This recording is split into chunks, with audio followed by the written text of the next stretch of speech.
જય માતાજી ભક્તો, ભલે ગમે તેવી પરિસ્થિતિઓ કેમ ન હોય, 13 એપ્રિલના રોજ વૈશાખ માસના કૃષ્ણ પક્ષની પાવન વરુથીની એકાદશીના દિવ્ય અવસર પર જો તમે ખૂબ વધારે પૂજાપાઠ ન પણ કરી શકો તો પણ એક નાની ગુપ્ત સાધના ચોક્કસ કરી લેજો. આ દિવસે એક એવી પવિત્ર વસ્તુનું સેવન ચૂપચાપ અને પૂર્ણ શ્રદ્ધા સાથે કરી લેવાનું છે, જેના પ્રભાવથી જીવનમાં ચાલી રહેલી બાધાઓ ધીમે ધીમે સમાપ્ત થવા લાગે છે, રોકાયેલું ધન પાછું આવવાના માર્ગ બનવા લાગે છે અને ભાગ્યના બંધ પડેલા દ્વાર ખુલવા લાગે છે. વિશ્વાસ રાખો ભક્તો, આ કોઈ સાધારણ દિવસ નથી હોતો. આ તે મહાપુણ્યકારી તિથિ છે જે મનુષ્યના જીવનમાં સુખ, સમૃદ્ધિ અને સૌભાગ્યનો નવો અધ્યાય પ્રારંભ કરવાની ક્ષમતા રાખે છે. વરુથીની એકાદશીનું વ્રત અને તેનું રહસ્યપૂર્ણ મહત્વ સદીઓથી સનાતન પરંપરામાં પૂજનીય માનવામાં આવ્યું છે, કારણ કે આ દિવસે ભગવાન શ્રી હરિ વિષ્ણુની કૃપા વિશેષ રીતે પ્રાપ્ત થાય છે અને જે સાધક સાચા મન, નિયમ અને સંયમ સાથે આ વ્રત કરે છે તેમના અટકેલા કાર્યો બનવા લાગે છે, માનસિક અશાંતિ દૂર થાય છે, સ્વાસ્થ્યમાં સુધારો આવે છે અને આર્થિક સ્થિતિમાં સ્થિરતા આવે છે. કહેવાય છે કે આ દિવસે તે વિશેષ પવિત્ર વસ્તુનું સેવન કે તેનાથી સંબંધિત પ્રસાદ ગ્રહણ કરવો અત્યંત શુભ હોય છે, કારણ કે તે શુદ્ધતા, આયુષ્ય અને સમૃદ્ધિનું પ્રતીક માનવામાં આવે છે. ભક્તો, આ તિથિ માત્ર ઉપવાસનો દિવસ નથી, પણ આત્મશુદ્ધિ, બધી કામનાઓની પૂર્તિ અને ભાગ્યોદયનો દિવ્ય અવસર છે. એટલે આ એકાદશીને શ્રદ્ધા, સંયમ અને સકારાત્મક સંકલ્પ સાથે ઉજવો. ઈશ્વરમાં વિશ્વાસ રાખો અને તમારા કર્મોને પવિત્ર રાખો. શાસ્ત્રો અને પુરાણોમાં સ્પષ્ટ રીતે વર્ણન મળે છે કે વૈશાખ કૃષ્ણ પક્ષની પાવન વરુથીની એકાદશી પર જે એક ગુપ્ત અને દિવ્ય વસ્તુના સેવનનું વિશેષ મહત્વ બતાવવામાં આવ્યું છે તે છે તુલસી દલ, જેને આપણા ધર્મગ્રંથોમાં અમૃત સમાન પવિત્ર અને જીવનદાયી માનવામાં આવ્યું છે. ભક્તો, આ પાવન દિવસે શ્રદ્ધા અને નિયમ સાથે તુલસી દલનું સેવન કરવાથી ધનની અછત, દેવાનો બોજ અને વ્યાપાર સાથે જોડાયેલી બાધાઓ ધીમે ધીમે સમાપ્ત થવા લાગે છે અને જીવનમાં સ્થિરતા તથા સમૃદ્ધિનો માર્ગ ખુલવા લાગે છે. જો કે એકાદશીનું વ્રત સામાન્ય રીતે નિરાહાર રહીને કરવામાં આવે છે, પરંતુ વરુથીની એકાદશીમાં તુલસીનું સેવન કે તેના પત્રને સ્નાનના જળમાં ભેળવીને સ્નાન કરવું શાસ્ત્રસંમત અને અત્યંત પુણ્યકારી માનવામાં આવ્યું છે, જેનાથી દરિદ્રતા અને નકારાત્મકતાનો પ્રભાવ ઓછો થાય છે અને શ્રીહરિ વિષ્ણુની વિશેષ કૃપા પ્રાપ્ત થાય છે. માન્યતા છે કે આ દિવસે તુલસીનો સ્પર્શ, દાન અને સેવન વ્યક્તિના જીવનમાં સુખ, શાંતિ, ઐશ્વર્ય અને સંતુલન સ્થાપિત કરે છે, કારણ કે તુલસીના છોડમાં સ્વયં માતા લક્ષ્મી અને ભગવાન વિષ્ણુનો વાસ માનવામાં આવ્યો છે. પુરાણોની કથા અનુસાર વૃંદાની તપસ્યા અને દિવ્ય ઉર્જાથી તુલસીના છોડની ઉત્પત્તિ થઈ. આ જ કારણે આ છોડ આધ્યાત્મિક દૃષ્ટિએ અત્યંત પવિત્ર માનવામાં આવ્યો છે અને તેની પૂજા વિશેષ ફળદાયી કહેવાય છે. હવે ભક્તો, આ પાવન વ્રતની તિથિ અને વિધિ પણ જાણી લો, જેથી સાધના પૂર્ણ ફળ આપી શકે. આ વર્ષે વરુથીની એકાદશીનું વ્રત 13 એપ્રિલ 2026ના રોજ ઉદયા તિથિ અનુસાર રાખવામાં આવશે. વ્રતનું પારણું દ્વાદશી તિથિએ સૂર્યોદય પછી શુભ સમયમાં કરવું શાસ્ત્રસંમત માનવામાં આવ્યું છે અને તે સમયે બ્રાહ્મણ કે જરૂરિયાતમંદને ભોજન કરાવવું તથા તમારી સામર્થ્ય મુજબ દાન આપવું અત્યંત પુણ્યદાયી કહેવાયું છે. આ દિવસે પ્રાતઃકાળે ઉઠીને સ્નાનના જળમાં ગંગાજળ કે તુલસીપત્ર ભેળવવું, સ્વચ્છ પીળા વસ્ત્રો ધારણ કરવા અને ભગવાન શ્રી વિષ્ણુ સમક્ષ ઘીનો દીવો પ્રગટાવવો અત્યંત શુભ માનવામાં આવ્યો છે.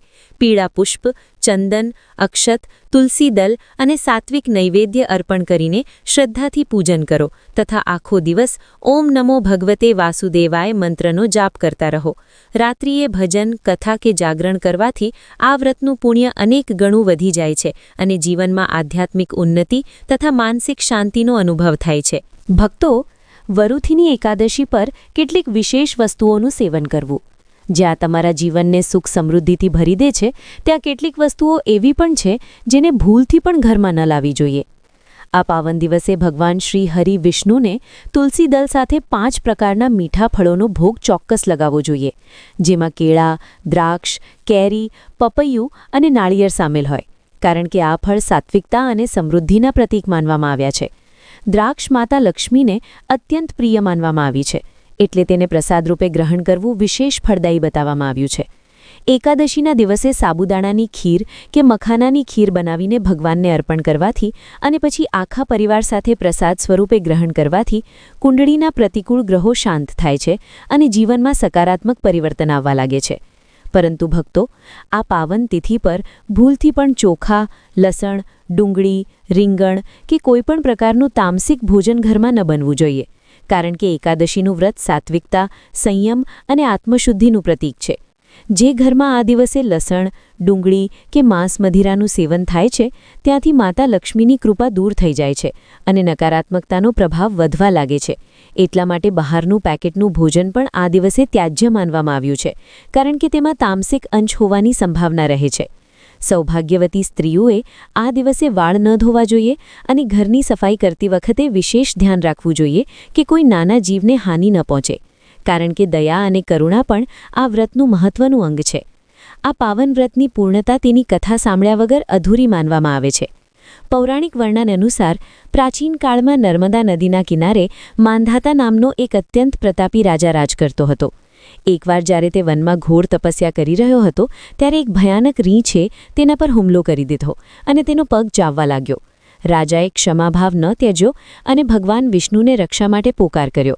ભગવાન શ્રીહરિએ પ્રગટ થઈને રીંછનો વધ કર્યો અને રાજાને વૈશાખ કૃષ્ણ પક્ષની વરુથીની એકાદશીનું વ્રત કરવાનો નિર્દેશ આપ્યો. રાજા માંધાતાએ પૂર્ણ શ્રદ્ધાથી આ વ્રતનું પાલન કર્યું અને તેના પુણ્ય પ્રતાપથી તેમનું શરીર ફરીથી સ્વસ્થ અને અત્યંત દિવ્ય થઈ ગયું. આકાશવાણી થઈ કે આ બધું આ મહાન વરુથીની એકાદશી વ્રતનો પ્રતાપ છે. આનાથી એ સિદ્ધ થાય છે કે આ વ્રત ક્યારેય નિષ્ફળ જતું નથી અને સાચી શ્રદ્ધાથી કરવામાં આવેલ સાધન જીવનને ધન, વૈભવ અને ઈશ્વરીય રક્ષણ પ્રદાન કરે છે તથા ભયંકર કષ્ટોમાંથી પણ મુક્તિ અપાવે છે. ભક્તો, વરુથીની એકાદશીના દિવસે ગૌમાતાની સેવાનું પણ વિશેષ મહત્વ બતાવવામાં આવ્યું છે. આ દિવસે ઘરમાં બનેલી પહેલી તાજી રોટલી પર થોડો ગોળ અને ચપટી હળદર રાખીને ગૌમાતાને પોતાના હાથે ખવડાવી અત્યંત પુણ્યકારી માનવામાં આવી છે. અને જો શક્ય હોય તો તેમની 7 વાર પરિક્રમા કરી તેમના ચરણોની ધૂળ માથે લગાવવી જોઈએ, કારણ કે ગૌ સેવાને તમામ દેવી દેવતાઓની સેવા સમાન માનવામાં આવી છે. ધ્યાન રહે કે ક્યારે પણ વાસી કે એઠું ભોજન ગાયને ન આપવું, કારણ કે તેનાથી પુણ્યના સ્થાને દોષ ઉત્પન્ન થાય છે. આપને વિનંતી છે કે 13 એપ્રિલે આવનારી આ મહાવરુથીની એકાદશીનું વ્રત નિયમ, સંયમ અને નિર્મળ ભાવથી કરો. મનમાં કોઈના પ્રત્યે ઈર્ષ્યા કે દ્વેષ ન રાખો. પ્રિય ભક્તો, વરુથીની એકાદશીના દિવસે પ્રાતઃકાળે બ્રહ્મ મુહૂર્તમાં ઉઠીને સૌથી પહેલાં સ્નાન કરીને સ્વચ્છ પીળા કે સાફ વસ્ત્રો ધારણ કરો. ત્યારબાદ ઘરના મંદિર કે પૂજા સ્થાનને સારી રીતે શુદ્ધ કરો અને ત્યાં ભગવાન શ્રી વિષ્ણુની મૂર્તિ કે ચિત્રને સ્થાપિત કરો. ભગવાન સામે ઘીનો દીવો પ્રગટાવો, તુલસી દલ, પીળા ફૂલ અને ચંદન અર્પણ કરો. હવે એક સ્વચ્છ પાત્રમાં પંચામૃત તૈયાર કરો. પંચામૃત બનાવવા માટે ગાયનું દૂધ, દહીં, શુદ્ધ ઘી, મધ અને સાકર આ 5 પવિત્ર વસ્તુઓને ભેળવવામાં આવે છે. આ પાંચેયને ભેળવતી વખતે મનમાં ભગવાન વિષ્ણુનું સ્મરણ કરો અને ઓમ નમો ભગવતે વાસુદેવાય મંત્રનો જાપ કરતા રહો. હવે ભગવાન શ્રી વિષ્ણુની મૂર્તિ કે શાલિગ્રામ પર ધીમે ધીમે આ પંચામૃતથી અભિષેક કરો. અભિષેક કરતી વખતે વિષ્ણુ મંત્ર કે ઓમ નમો નારાયણાયનો જાપ કરવો અત્યંત શુભ માનવામાં આવે છે. અભિષેક પછી ભગવાનને સ્વચ્છ જળથી સ્નાન કરાવો અને પછી પીળા વસ્ત્રો, ચંદન, તુલસી દલ અને નૈવેદ્ય અર્પણ કરો. ત્યારબાદ આરતી કરો અને ભગવાન પાસે પોતાના અપરાધોની ક્ષમા તથા પરિવારની સુખ સમૃદ્ધિની પ્રાર્થના કરો. અભિષેક પછી જે પંચામૃત ભગવાનના ચરણોમાંથી પસાર થઈને વહે છે તે જ પવિત્ર ચરણામૃત બની જાય છે. આ ચરણામૃતને શ્રદ્ધા અને ભક્તિથી થોડું તમારા હાથમાં લઈને માથે લગાવો અને પછી ગ્રહણ કરો. શાસ્ત્રોમાં કહેવાયું છે કે ભગવાન વિષ્ણુનું ચરણામૃત અમૃત સમાન પવિત્ર હોય છે. તેને ગ્રહણ કરવાથી શરીર અને મન બંને શુદ્ધ થાય છે, નકારાત્મક ઊર્જા દૂર થાય છે અને વ્યક્તિના જીવનમાં આવનારી અનેક બાધાઓ સમાપ્ત થવા લાગે છે. ધાર્મિક માન્યતા છે કે વરુથીની એકાદશીના દિવસે ભગવાન શ્રી વિષ્ણુના પંચામૃત અભિષેકનું ચરણામૃત ગ્રહણ કરવાથી મનુષ્યને અકાળ મૃત્યુનો ભય સતાવતો નથી. ભગવાનના ચરણામૃતને અમૃતતુલ્ય માનવામાં આવ્યું છે, એટલે જે વ્યક્તિ શ્રદ્ધાથી તેને ગ્રહણ કરે છે તેના જીવનમાં આયુષ્ય, આરોગ્ય અને સૌભાગ્યની વૃદ્ધિ થાય છે. એવું પણ કહેવાયું છે કે ભગવાનના ચરણામૃતના પ્રભાવથી વ્યક્તિના પાપ ધીમે ધીમે નષ્ટ થાય છે, રોગોથી રક્ષા થાય છે અને જીવનમાં દિવ્ય રક્ષણ પ્રાપ્ત થાય છે. તેથી આ દિવસે શ્રદ્ધા અને ભક્તિથી ભગવાન વિષ્ણુનો પંચામૃત અભિષેક કરીને ચરણામૃત ચોક્કસ ગ્રહણ કરવું જોઈએ, કારણ કે આ માત્ર એક ધાર્મિક ક્રિયા નથી, પણ આત્માની શુદ્ધિ અને ઈશ્વરની કૃપા પ્રાપ્ત કરવાનું અત્યંત પવિત્ર સાધન માનવામાં આવ્યું છે. ભક્તો, પાર્થ ગઢવી ચેનલના માધ્યમથી ચાલો જાણીએ, વરુથીની એકાદશીના દિવસે માતા લક્ષ્મીને નારંગી અર્પણ કરવી પણ અત્યંત શુભ માનવામાં આવે છે. નારંગીનો રંગ સૌભાગ્ય, સમૃદ્ધિ અને શુભતાનું પ્રતીક માનવામાં આવ્યું છે. તેથી આ ફળ માતા લક્ષ્મીને વિશેષ પ્રિય માનવામાં આવે છે. આ દિવસે ભગવાન શ્રી વિષ્ણુ અને માતા લક્ષ્મીની પૂજામાં નારંગી ફળ અર્પણ કરીને ઓમ શ્રી મહાલક્ષ્મય્યૈ નમઃ મંત્રનું સ્મરણ કરવું જોઈએ. પૂજા પછી તે નારંગીને પ્રસાદના રૂપમાં પોતે અને પરિવારના લોકોએ ગ્રહણ કરવી જોઈએ. ધાર્મિક માન્યતા છે કે વરુથીની એકાદશી પર માતા લક્ષ્મીને નારંગી અર્પણ કરીને તેનો પ્રસાદ ગ્રહણ કરવાથી ઘરમાં ધન ધાન્યની વૃદ્ધિ થાય છે, દરિદ્રતા દૂર થાય છે અને લક્ષ્મીજીની કૃપાથી જીવનમાં સુખ સમૃદ્ધિ જળવાઈ રહે છે. જો આ જાણકારી તમને ઉપયોગી લાગે તો ભક્તિભાવ બનાવી રાખો અને પ્રભુનું નામ જપતા પોતાના જીવનને સાત્વિકતા અને સકારાત્મકતાથી ભરી દો. મન, વચન કે કર્મથી પણ જો ખરાબ કાર્યોમાં લિપ્ત થઈ ગયા તો સમજી લો કે જીવનની દિશા ભટકી શકે છે. આવા લોકોના જીવનમાં વગર કારણે શત્રુઓ વધે છે, કોર્ટ કચેરીના ચક્કર લાગે છે, રોગ ઘર બનાવી લે છે અને માનસિક અશાંતિ પીછો છોડતી નથી. ઘણીવાર વ્યક્તિ સમજી જ શકતો નથી કે બધું ઠીક હોવા છતાં પણ જીવન કેમ ઉલझતું જાય છે. કારણ ઘણીવાર આ જ હોય છે, એકાદશી જેવા પવિત્ર વ્રતનું અપમાન. એટલા માટે આજે જ સતર્ક થઈ જાઓ. આ માત્ર જાણકારી નથી, પણ સમય રહેતા મળેલી ચેતવણી છે. કારણ કે જ્યારે પછી પછતાવો થાય છે ત્યારે ઉપાયો પણ સાથ નથી આપતા. શાસ્ત્રીય માન્યતાઓ અનુસાર આ કોઈ સામાન્ય વ્રતતિથિ નથી, પણ તમામ કામનાઓને પૂર્ણ કરનારી અને સંકટોમાંથી મુક્તિ અપાવનારી અત્યંત પ્રભાવશાળી એકાદશી માનવામાં આવી છે. કહેવાય છે કે આ દિવસે કરેલી સાધના આખા વર્ષની દિશા નક્કી કરવાની ક્ષમતા રાખે છે. પરંતુ અહીંયા જ એક ખૂબ મોટી સાવધાની પણ છુપાયેલી છે, કારણ કે આ જ દિવસે કરવામાં આવેલી કેટલીક અજાણી ભૂલો મનુષ્યના પુણ્ય પ્રયાસોને નિષ્ફળ કરી દે છે. વિશેષ રૂપે એક એવી ભૂલ બતાવવામાં આવી છે જેના થઈ જવાથી મોટા અનુષ્ઠાન અને ઉપાયો પણ પ્રભાવ નથી બતાવતા. એટલા માટે જો તમે જીવનમાં વારંવાર હારથી ઝઝુમી રહ્યા હો અને સાચી શાંતિની કામના રાખતા હો તો આ વિષયને હળવાશથી લેવાની ભૂલ ન કરો અને દરેક શબ્દને મનમાં બેસાડીને સમજો. વરુથીની એકાદશીનું રહસ્ય માત્ર વ્રત સુધી મર્યાદિત નથી, પણ તેનો સંબંધ પંચાંગ અનુસાર 13 એપ્રિલ 2026નો છે.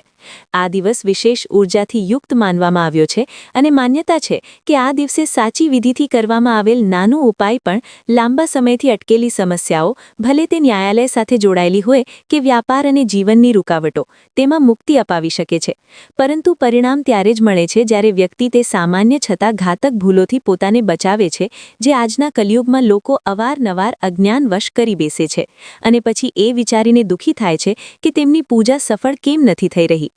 ભક્તો, જરા સમજો, કારણ કે વરુથીની એકાદશી માત્ર એક તિથિ નથી, પણ તે આધ્યાત્મિક અવસર છે જે મનુષ્યના જીવનમાં અટકેલી કિસ્મતને ગતિ આપવાની શક્તિ રાખે છે.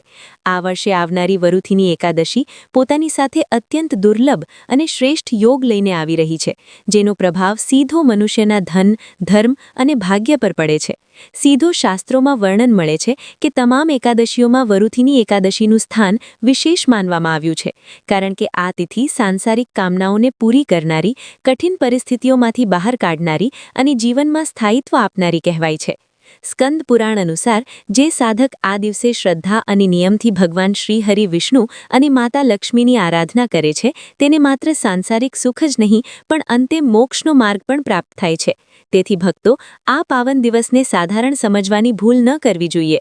ભક્તો, આ વર્ષની વરુથીની એકાદશી એટલે પણ વિશેષ છે કારણ કે આ દિવસે ઘણા શુભ અને માંગલિક યોગ એકસાથે બની રહ્યા છે, જેમાં સર્વાર્થ સિદ્ધિ યોગ જેવા પ્રભાવશાળી યોગોનો સમાવેશ માનવામાં આવ્યો છે. આવા યોગ જીવનમાં વારંવાર નથી આવતા અને જ્યારે આવે છે ત્યારે વ્યક્તિના આખા વર્ષની દશા અને દિશા બંને બદલવાની ક્ષમતા રાખે છે. શાસ્ત્રોમાં સ્પષ્ટ સંકેત મળે છે કે આ દિવસે કરવામાં આવેલ નાનું નિયમ પાલન અને સંયમ ભવિષ્યમાં મોટા સંકટોથી રક્ષા કરે છે. પણ જેટલો આ દિવસ ફળદાયક છે તેટલી જ આ સાવધાનીની માંગ પણ કરે છે, કારણ કે આ દિવસે કરવામાં આવેલી કેટલીક અજાણી ભૂલો પુણ્યને નષ્ટ કરી શકે છે અને માતા લક્ષ્મી તથા ભગવાન શ્રીહરિની કૃપાથી વંચિત કરી શકે છે. ભક્તો, આ સમજવું અત્યંત આવશ્યક છે કે વરુથીની એકાદશીનો સંબંધ માત્ર વ્રત અને પૂજાથી નથી, પણ મન, વાણી અને કર્મની શુદ્ધતા સાથે પણ જોડાયેલો છે. શાસ્ત્રોમાં કહેવાયું છે કે આ દિવસે જો સ્ત્રી કે પુરુષ અજ્ઞાનવશ કેટલાક વર્જિત કર્મ કરી બેસે તો તેનો પ્રભાવ લાંબા સમય સુધી જીવન પર પડે છે અને વ્યક્તિ નિરાશા, દરિદ્રતા અને અશાંતિના ચક્રમાં ફસાઈ શકે છે. એટલા માટે આ દિવસે શું કરવું અને શું ન કરવું તેનું જ્ઞાન હોવું ખૂબ જરૂરી છે. ભક્તો, વિશેષ રૂપે મહિલાઓ માટે આ દિવસે કેટલાક નિયમોનું પાલન અત્યંત આવશ્યક બતાવવામાં આવ્યું છે. કહેવાય છે કે એકાદશીના દિવસે તુલસી માતાની પૂજા અત્યંત ફળદાયી હોય છે, પણ પૂજા સમયે મર્યાદાનું ધ્યાન રાખવું અનિવાર્ય છે.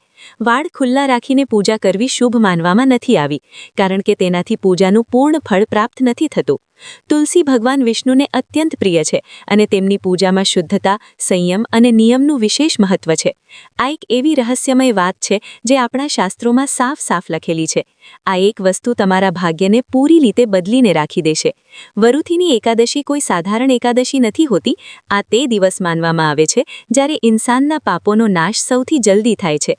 જૂના લોકો કહેતા હતા કે આ દિવસે શરીર ઓછું અને આત્મા વધારે જાગૃત રહેવી જોઈએ, કારણ કે આ દિવસે બ્રહ્માંડ ઇન્સાનની બહારની ક્રિયા નહીં, તેના મનની શુદ્ધતાને જુએ છે. આજના સમયમાં સૌથી મોટી સમસ્યા એ થઈ ગઈ છે કે લોકો મહેનત તો બહુ કરે છે, પણ પૈસો ટકતો નથી. એક દેવું ઉતરે છે તો બીજું ચઢી જાય છે. ઘરમાં વગર કારણે તણાવ રહે છે. કામ બનતા અટકી જાય છે. ઘણીવાર એવું લાગે છે કે જાણે કિસ્મત સાથ જ નથી આપી રહી. શાસ્ત્રો અને જૂના અનુભવોમાં બતાવવામાં આવ્યું છે કે એવી સ્થિતિ ત્યારે બને છે જ્યારે જૂના કર્મો, સંચિત પાપો કે પિતૃઓ સાથે જોડાયેલી કોઈ કમી રહી જાય છે, જે વારંવાર જીવનમાં રૂકાવટ બનીને સામે આવે છે. એટલા માટે આપણા સનાતન ધર્મમાં એકાદશીનું બહુ મહત્વ બતાવવામાં આવ્યું છે. આ વરુથીની એકાદશી તે વિશેષ તિથિઓમાંથી એક છે જેના પર કે આ દાન, સેવા અને સંયમ જીવનની દિશા બદલી દે છે. આ દિવસ માત્ર સ્નાન કે ઉપવાસનો નથી, પણ પોતાના જીવનની અવ્યવસ્થા અને સંચિત દોષોને ભસ્મ કરવાનો મહાઅવસર છે. હવે વાત આવે છે ગૌમાતા અને માતા તુલસીની. ગૌમાતામાં 33 કોટી દેવી દેવતાઓનો વાસ કહેવાયો છે અને શ્રી લક્ષ્મીનારાયણજીની પૂજા તુલસી દલ વગર પૂર્ણ નથી થતી. જૂના લોકો કહેતા હતા કે ગાયના સંપર્કમાં આવવાથી મન પોતાની મેળે શાંત થવા લાગે છે. એકાદશી જેવા દિવસ પર ગૌ સેવાને વિશેષ ફળદાયી માનવામાં આવી છે. વરુથીની એકાદશીનું મહત્વ આ વિશેષ દિવસે એટલે પણ વધારે છે કારણ કે આ દિવસે દેખાડાથી કરવામાં આવેલું કામ બેકાર થઈ જાય છે. જો તમે દાન કર્યું, સેવા કરી અને લોકોને દેખાડવા લાગ્યા તો તેની અસર ઓછી થઈ જાય છે. જૂના સમયમાં લોકો આ દિવસે જે પણ કરતા હતા, ચૂપચાપ કરતા હતા. આ દિવસે કોઈની સાથે ઝઘડો ન કરો, ગુસ્સો ન કરો અને કોઈ પણ જીવને કષ્ટ ના આપો. ભક્તો, વરુથીની એકાદશીના દિવસે ગૌમાતાને ખવડાવવા માટે ઘણી વિશેષ વસ્તુઓ શાસ્ત્રોમાં વિસ્તારથી બતાવવામાં આવી છે. જો તમે દેવાથી બહુ વધારે પરેશાન હોવ તો આ દિવસે 1.25 કિલો લીલો ઘાસ ગૌમાતાને ખવડાવવો અમૃત સમાન ફળ આપે છે. જો લગ્નમાં અડચણ આવી રહી હોય કે ધનનું આગમન રોકાઈ ગયું હોય તો ચણાની દાળને રાતભર પલાળીને તેમાં થોડો શુદ્ધ ગોળ ભેળવીને ગૌમાતાને ખવડાવવો. સ્વાસ્થ્ય સંબંધિત પરેશાનીઓ અને અસાધ્ય રોગોને દૂર કરવા માટે ઘરની તાજી બનેલી પહેલી સાદી રોટલી પર થોડું શુદ્ધ દેશી ઘી અને ગોળ રાખીને પૂરા ભાવથી ખવડાવો. આ સિવાય તમે તાજા પીળા ફળ જેવા કે કેળા પણ ગૌમાતાને અર્પણ કરી શકો છો. આ બધાની સાથે જ એક અત્યંત ગુપ્ત ઉપાય એ છે કે તમે એક મુઠ્ઠીભર જવનો લોટ કે સત્તુ લો અને તેમાં થોડો ગોળ ભેળવીને એક સાદી રોટલી કે પિંડ જેવું બનાવી લો. આ પિંડને ગૌમાતાને ખવડાવો. જન્મ જન્માંતરના પાપોને તે જ ક્ષણે ભસ્મ કરી દે છે. યાદ રાખો કે ખવડાવતી વખતે તમારા મનમાં પૂર્ણ શ્રદ્ધા હોય. તમે કોઈની સાથે વાત ન કરો અને ભગવાન શ્રી હરિ પાસે પોતાની ભૂલોની ક્ષમા માંગી રહ્યા હોવ. હવે ધ્યાનથી સાંભળો વરુથીની એકાદશીની તે મહાન અને દિવ્ય પૌરાણિક કથા જે સ્વયં ભગવાન શ્રી કૃષ્ણે ધર્મરાજ યુધિષ્ઠિરને સંભળાવી હતી, જેને સાંભળવા માત્રથી પાપોનો ક્ષય થવા લાગે છે અને કામનાઓ પૂર્ણ થાય છે. પ્રાચીન કાળમાં નર્મદા નદીના કિનારે એક શ્વાકુ વંશના માંધાતા નામના એક અત્યંત પ્રતાપી અને ધર્મનિષ્ઠ રાજા રાજ કરતા હતા. તેઓ અત્યંત દાનવીર અને મહાન તપસ્વી હતા. તેમનો યશ ચારે દિશાઓમાં ફેલાયેલો હતો. એકવાર રાજા માંધાતા જંગલમાં એક અત્યંત શાંત સ્થાન પર તપસ્યા કરી રહ્યા હતા અને ઊંડા ધ્યાનમાં લીન હતા. ત્યારે અચાનક ત્યાં એક જંગલી અને ભયાનક રીંછ આવી ગયું. તે હિંસક રીંચે રાજા પર હુમલો કરી દીધો અને તેમના પગને ચાવવા લાગ્યું. પરંતુ રાજા માંધાતા ક્ષમાશીલ અને અહિંસાના માર્ગ પર ચાલનારા હતા. તેમણે પોતાનું તપ ભંગ કરીને રીંછ પર કોઈ ક્રોધ ન કર્યો અને ન તો તેના પર કોઈ અસ્ત્ર-શસ્ત્ર ઉઠાવ્યું. જ્યારે પીડા અસહ્ય થઈ ગઈ અને રીંછ તેમને ઘસીટીને જંગલના વધુ અંદર લઈ જવા લાગ્યું તો રાજાએ પોતાની રક્ષા માટે સાચા હૃદયથી ભગવાન શ્રી હરિ વિષ્ણુને પોકાર્યા અને તેમની પાસે પોતાની રક્ષાની પ્રાર્થના કરી. પોતાના ભક્તની આવી કરુણ પુકાર સાંભળીને ભગવાન શ્રી વિષ્ણુ તરત જ ત્યાં પ્રગટ થયા અને પોતાના સુદર્શન ચક્રથી તે રીંછનો વધ કરી દીધો. પણ ત્યાં સુધીમાં રીંછ રાજાનો પગ બહુ ખરાબ રીતે ચાવી ચૂક્યું હતું. રાજા પોતાના તિક્ષત વિક્ષત અને અપંગ થઈ ગયેલા પગને જોઈને અત્યંત દુઃખી થયા. ત્યારે ભગવાન વિષ્ણુએ રાજા માંધાતાને કહ્યું કે હે રાજન, તમે શોક ન કરો. આ તમારા કોઈ પૂર્વજન્મના ભારે પાપ કર્મોનું ફળ હતું જે આ રૂપે તમારી સામે આવ્યું છે. હવે તમે અહીંથી સીધા મથુરા જાઓ અને ત્યાં જઈને વૈશાખ માસના કૃષ્ણ પક્ષની આ વરુથીની એકાદશીનું પૂર્ણ નિષ્ઠાથી વ્રત કરો. ત્યાં મારા વરાહ અવતારની વિધિ વિધાનથી પૂજા કરો. તે વ્રતના પ્રભાવથી તમારો આ પગ બિલકુલ ઠીક થઈ જશે અને તમે ફરીથી એક પૂર્ણ અને સુંદર શરીર પ્રાપ્ત કરશો. ભગવાનની આજ્ઞા માનીને રાજા માંધાતા તરત જ મથુરા ગયા અને તેમણે પૂર્ણ શ્રદ્ધા સાથે વરુથીની એકાદશીનું વ્રત કર્યું. આ મહાન વ્રતના અક્ષય પુણ્ય પ્રભાવથી રાજાનું શરીર ફરીથી એકદમ સ્વસ્થ અને સુંદર થઈ ગયું અને તેમના બધા કષ્ટો મટી ગયા. અંતે તેમણે સુખમય જીવન વિતાવી મોક્ષની પ્રાપ્તિ કરી. આવી જ રીતે આપણા શાસ્ત્રોમાં ગૌમાતાની મહિમા અને વરુથીની એકાદશીના સંયોગની એક બીજી અત્યંત પ્રભાવશાળી કથા આવે છે જે આ વ્રતના મહત્વને વધુ ઊંડું કરી દે છે. કહેવાય છે એકવાર એક અત્યંત નિર્ધન અને અજાણતા અનેક ગંભીર પાપ કરી ચૂકેલી એક વૃદ્ધા હતી. તેનું જીવન કષ્ટોથી ભરેલું હતું અને તેને લાગતું હતું કે તેના પાપોનું પ્રાયશ્ચિત ક્યારેય નહીં થઈ શકે. તે દરેક સમયે પશ્ચાતાપની અગ્નિમાં બળતી રહેતી હતી અને તેને પોતાના મૃત્યુ પછી નર્ક જવાના ભય સતાવતો હતો. એક દિવસ સંયોગવશ વરુથીની એકાદશીના દિવસે તે વૃદ્ધા ભૂખથી વ્યાકુળ થઈને ભટકી રહી હતી. તેની પાસે આપવા માટે કંઈ નહોતું, પણ તેના મનમાં પોતાના પાપો માટે ઊંડો પશ્ચાતાપ હતો. ત્યારે તેને જ્ઞાની મહાત્મા મળ્યા. મહાત્માએ તે વૃદ્ધાના મનની વ્યથાને સમજી લીધી અને તેને ગુપ્ત ઉપાય બતાવ્યો. મહાત્માએ કહ્યું કે તમે આજે વરુથીની એકાદશીના પાવન અવસર પર કોઈને કહ્યા વગર ચૂપચાપ એક મુઠ્ઠીભર જવનો લોટ કે સત્તુ લો અને તેમાં થોડો ગોળ ભેળવીને એક સાદી રોટલી કે પિંડ જેવું બનાવી લો અને જે પણ પહેલી ગૌમાતા તમને દેખાય તેને પૂરી શ્રદ્ધા અને પોતાના પાપોની ક્ષમાની પ્રાર્થના સાથે ખવડાવી દો. તે વૃદ્ધાએ મહાત્માની વાત પર પૂર્ણ વિશ્વાસ કર્યો અને બરાબર તેવું જ કર્યું. તેણે ચૂપચાપ તે જવ અને ગોળ કે બનેલી વસ્તુ તૈયાર કરી અને તેને લઈને ગૌમાતાની શોધમાં નીકળી પડી. જેવી તેને પહેલી ગૌમાતા દેખાઈ તેણે અત્યંત દીન ભાવથી અને પોતાના મનમાં પોતાના તમામ જ્ઞાત અજ્ઞાત પાપો માટે ક્ષમા માંગતા તે વસ્તુ ગૌમાતાને અર્પણ કરી દીધી. ગૌમાતાએ જેવું તે વૃદ્ધાના હાથમાંથી તે વસ્તુ ગ્રહણ કરી તે જ ક્ષણે તે વૃદ્ધાના ચહેરા પર એક દિવ્ય ચમક આવી ગઈ અને તેને પોતાની અંદર એક અસીમ શાંતિ મહેસૂસ થઈ. કહેવાય છે તેને એક નાની ગુપ્ત ક્રિયા અને ગૌમાતાની પ્રસન્નતાના પ્રતાપથી તે મહિલાના જન્મોના સંચિત પાપ તે જ ક્ષણે નષ્ટ થઈ ગયા અને તેનું મન પૂરી રીતે શુદ્ધ થઈ ગયું. તેને મૃત્યુના ભયથી મુક્તિ મળી અને તે અંતે વૈકુંઠ લોકને પ્રાપ્ત થઈ. આ કથાઓથી એ સિદ્ધ થાય છે કે વરુથીની એકાદશી મોટામાં મોટા પાપને ધોવાવાળું દિવ્ય સ્નાન છે અને આ દિવસે ગૌસેવાનું ફળ અક્ષય અને તત્કાલ ફળ આપનારું હોય છે. સવાલે બ્રહ્મ મુહૂર્તમાં ઉઠવું જોઈએ. સૂરજ નીકળતા પહેલાં ઉઠીને શ્રી લક્ષ્મીનારાયણનું સ્મરણ કરો. તેની સાથે જ આ દિવસે પોતાના ઘરના આંગણામાં લાગેલા તુલસીના છોડ સમક્ષ ઘીનો દીવો ચોક્કસ પ્રજ્વલિત કરો. ધ્યાન રહે, એકાદશીના દિવસે તુલસી દલ નથી તોડવામાં આવતા, એટલે પૂજા માટે પાંદડા એક દિવસ પહેલાં જ તોડીને રાખી લો. તુલસી માતા સમક્ષ બેસીને ઓમ નમો ભગવતે વાસુદેવાય મંત્રનો માનસિક જાપ કરો. જો તમે નોકરી કે કામમાં સફળતા ઈચ્છો છો, વ્યાપારની રૂકાવટો દૂર કરવા માંગો છો, તો ભગવાનને પીળા ફળોનો ભોગ લગાવીને તે ફળ કોઈ ગૌમાતાને ખવડાવી દો. લગ્નમાં આવી રહેલી અડચણોને દૂર કરવા માટે પણ ગૌમાતાને ગોળ લાગેલી મીઠી રોટલી ખવડાવવી ખૂબ શુભ માનવામાં આવી છે. ખવડાવતી વખતે માત્ર એ ભાવ રાખો કે તમારા કામમાં સ્થિરતા આવે અને બધા પાપ નષ્ટ થઈ જાય. સાથે જ સ્નાનની સાથે સાથે વરુથીની એકાદશી પર દાનનું વિશેષ મહત્વ બતાવવામાં આવ્યું છે. કરવામાં આવેલું દાન અક્ષય ફળ પ્રદાન કરશે. અન્નદાન, વસ્ત્રદાન, તલદાન, ગૌસેવા, નિર્ધનોની સહાયતા આ તમામ કાર્યો કરોડો જન્મોના પાપોને નષ્ટ કરવાની સામર્થ્ય રાખે છે. પણ દાન અહંકારથી મુક્ત હોવું જોઈએ. જ્યારે મનુષ્ય વ્રત કરે છે ત્યારે જ તે પોતાની અંદર ડોક્યું કરી શકે છે.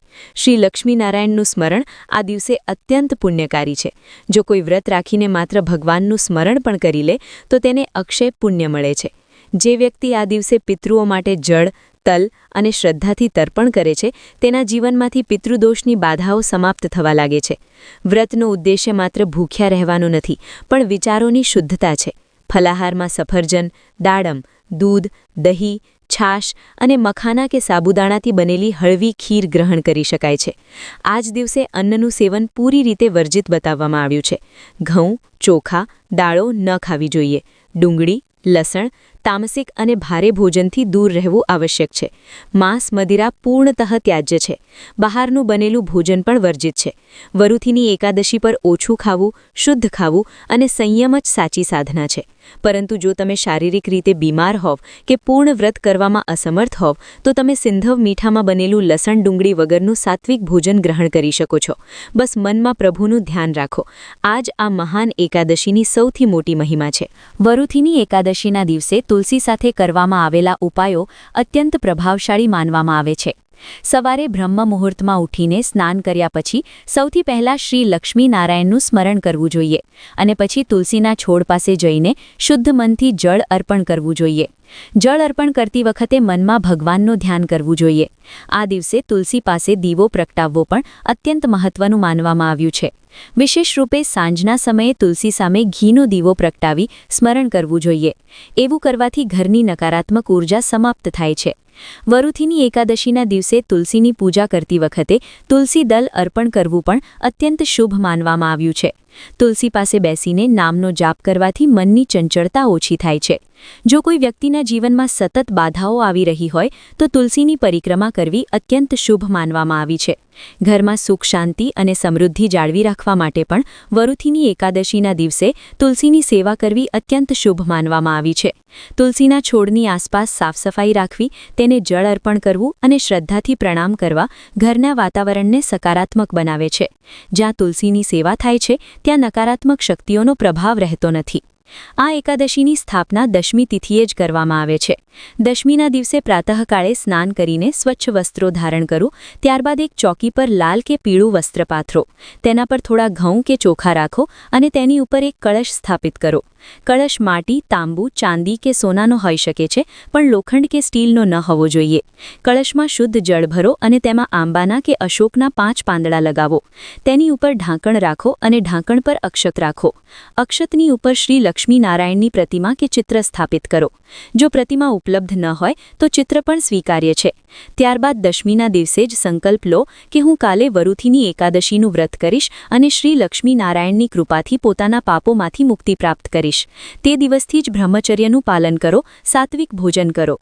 એકાદશીના દિવસે બ્રહ્મ મુહૂર્તમાં ઉઠીને સ્નાન કરો, સ્વચ્છ વસ્ત્રો પહેરો અને તે સ્થાન પર બેસો જ્યાં કળશ સ્થાપિત છે. પૂજાની સામગ્રી જેવી કે રોલી, ચંદન, પુષ્પ, ધૂપ, દીપ, નૈવેદ્ય, ફળ, મીઠાઈ, પાન, સોપારી, લવિંગ, એલચી, નાળિયેર વગેરે એકત્ર કરો. જે પણ મનુષ્ય આ વિધિથી આ વ્રત કરે છે તેના જીવનની તમામ મુશ્કેલીઓ સમાપ્ત થઈ જાય છે. તેને ધન લાભ થાય છે, કાર્યોમાં સફળતા મળે છે, પાપો પર વિજય મળે છે અને અંતે તેને શ્રી લક્ષ્મીનારાયણનું પરમધામ પ્રાપ્ત થાય છે. એક કૃષ્ણ પક્ષની અને એક શુક્લ પક્ષ. ઘણીવાર વ્યક્તિ સમજી જ નથી શકતો કે બધું ઠીક હોવા છતાં પણ જીવન કેમ ઉલझતું જાય છે. કારણ અવારનવાર આ જ હોય છે. એકાદશી જેવા પવિત્ર વ્રતનું અપમાન. એટલા માટે આજે જ સતર્ક થઈ જાઓ. આ માત્ર જાણકારી નથી પણ સમય રહેતા મળેલી ચેતવણી છે. કારણ કે જ્યારે પછી પછતાવો થાય છે ત્યારે ઉપાયો પણ સાથ નથી આપતા. શાસ્ત્રીય માન્યતાઓ અનુસાર આ કોઈ સામાન્ય વ્રત તિથિ નથી, પણ તમામ કામનાઓને પૂર્ણ કરનારી અને સંકટોમાંથી મુક્તિ અપાવનારી અત્યંત પ્રભાવશાળી એકાદશી માનવામાં આવી છે. કહેવાય છે કે આ દિવસે કરેલી સાધના આખા વર્ષની દિશા નક્કી કરવાની ક્ષમતા રાખે છે. પણ અહીંયા જ એક બહુ મોટી સાવધાની પણ છુપાયેલી છે, કારણ કે આ જ દિવસે કરવામાં આવેલી કેટલીક અજાણી ભૂલો મનુષ્યના પુણ્ય પ્રયાસોને નિષ્ફળ કરી દે છે. વિશેષ રૂપે એક એવી ભૂલ બતાવવામાં આવી છે જેના થઈ જવાથી મોટા મોટા અનુષ્ઠાન અને ઉપાયો પણ પ્રભાવ નથી બતાવતા. એટલા માટે જો તમે જીવનમાં વારંવાર હારથી ઝઝૂમી રહ્યા હો અને સાચી શાંતિની કામના રાખતા હો તો આ વિષયને હળવાશથી લેવાની ભૂલ ન કરો અને દરેક શબ્દને મનમાં બેસાડીને સમજો. વરુથીની એકાદશીનું રહસ્ય માત્ર વ્રત સુધી મર્યાદિત નથી, પણ તેનો સંબંધ પંચાંગ અનુસાર 13 એપ્રિલ 2026નો છે. આ દિવસ વિશેષ ઊર્જાથી યુક્ત માનવામાં આવ્યો છે અને માન્યતા છે કે આ દિવસે સાચી વિધિથી કરવામાં આવેલ નાનો ઉપાય પણ લાંબા સમયથી અટકેલી સમસ્યાઓ, ભલે તે ન્યાયાલય સાથે જોડાયેલી હોય કે વ્યાપાર અને જીવનની રૂકાવટો, તેમાં મુક્તિ અપાવી શકે છે. વરુથીની એકાદશીના દિવસે મંત્રજાપનું ફળ હજારો ગણું વધી જાય છે. શાસ્ત્રોમાં વર્ણન છે કે આ પવિત્ર દિવસે જે ભક્ત ઓમ નમો ભગવતે વાસુદેવાય મંત્રની ઓછામાં ઓછી 11 માળા કરે છે તેના જીવનમાંથી નકારાત્મક શક્તિઓ અને દુર્ભાગ્યનો નાશ થાય છે. જો તમારા જીવનમાં આર્થિક તંગી હોય તો આ દિવસે વિષ્ણુ સહસ્ત્ર નામનો પાઠ કરવો અમૃત સમાન છે. આ દિવસે કરવામાં આવતા દાનમાં કન્યાદાનનું જે પુણ્ય છે તેટલું જ પુણ્ય વરુથીની એકાદશીના વ્રતથી પ્રાપ્ત થાય છે. જે લોકો સંતાન સુખથી વંચિત છે અથવા જેમના સંતાનોના લગ્નમાં વિલંબ થઈ રહ્યો છે તેમણે આ દિવસે ગૌશાળામાં જઈને ગૌમાતાને પોતાના હાથે ગોળ અને ચણાની દાળ અર્પણ કરવી જોઈએ. વરુથીની એકાદશી પર રાત્રિ જાગરણનું પણ વિશેષ મહત્વ છે. કહેવાય છે કે જે ભક્ત આખી રાત ભગવાન વિષ્ણુના ભજનો અને કીર્તનમાં વિતાવે છે તેના પર પિતૃઓની પણ અસીમ કૃપા વરસે છે અને તેના પિતૃઓને મોક્ષ પ્રાપ્ત થાય છે. આ દિવસે ભૂલથી પણ કોઈની નિંદા કે બુરાઈ ન કરવી જોઈએ, કારણ કે મનનો મેલ ધોવો એ જ સાચું વ્રત છે. મૌન ધારણ કરીને જો ભગવાનનું ધ્યાન કરવામાં આવે તો માનસિક શાંતિ મળે છે અને ભવિષ્યના નિર્ણયો લેવાની શક્તિ વધે છે. 13 એપ્રિલ 2026ના આ પવિત્ર દિવસે તમારા ઘરના ઉંબરે હળદરથી સ્વસ્તિક બનાવજો, જેથી માતા લક્ષ્મીના આગમનનો માર્ગ પ્રશસ્ત થાય. વ્રત પૂરો કર્યા પછી એટલે કે 14 એપ્રિલના રોજ દ્વાદશી તિથિએ પારણા કરતી વખતે ખાસ ધ્યાન રાખજો. પારણા હંમેશા સાત્વિક ભોજનથી જ કરવા જોઈએ. સૌથી પહેલા ભગવાનને ભોગ લગાવેલો પ્રસાદ ગ્રહણ કરો અને ત્યારબાદ કોઈ બ્રાહ્મણ કે જરૂરિયાતમંદ વ્યક્તિને ભોજન કરાવીને દક્ષિણા આપો. આ રીતે વિધિવત વ્રત કરવાથી તમારી દરેક મનોકામના પૂર્ણ થશે અને શ્રીહરિ તમારી રક્ષા કરશે. ભગવાન શ્રીકૃષ્ણએ સ્વયં કહ્યું છે કે જે મનુષ્ય શ્રદ્ધાથી વરુથીની એકાદશીની કથા સાંભળે છે કે સંભળાવે છે તેને કરોડો ગાયોના દાન જેટલું ફળ મળે છે અને તે આ લોકના સુખો ભોગવીને અંતે પરમધામને પ્રાપ્ત થાય છે. પ્રિય ભક્તો, જો તમને આ જાણકારી અને ઉપાયો ગમ્યા હોય તો આ વિડીયોને લાઇક ચોક્કસ કરજો. આ પુણ્યશાળી માહિતી બીજા ભક્તો સુધી પહોંચાડવા માટે વિડીયોને શેર કરજો અને આવી જ ધાર્મિક અને સચોટ જાણકારીઓ મેળવતા રહેવા માટે અમારી ચેનલ પાર્થ ગઢવીને સબસ્ક્રાઇબ કરવાનું ભૂલતા નહીં. કોમેન્ટમાં જય શ્રી કૃષ્ણ અથવા ઓમ નમો ભગવતે વાસુદેવાય જરૂર લખજો. ભગવાન શ્રીહરિ વિષ્ણુ તમારી અને તમારા પરિવારની હંમેશા રક્ષા કરે એવી પ્રાર્થના સાથે જય માતાજી, જય દ્વારકાધીશ.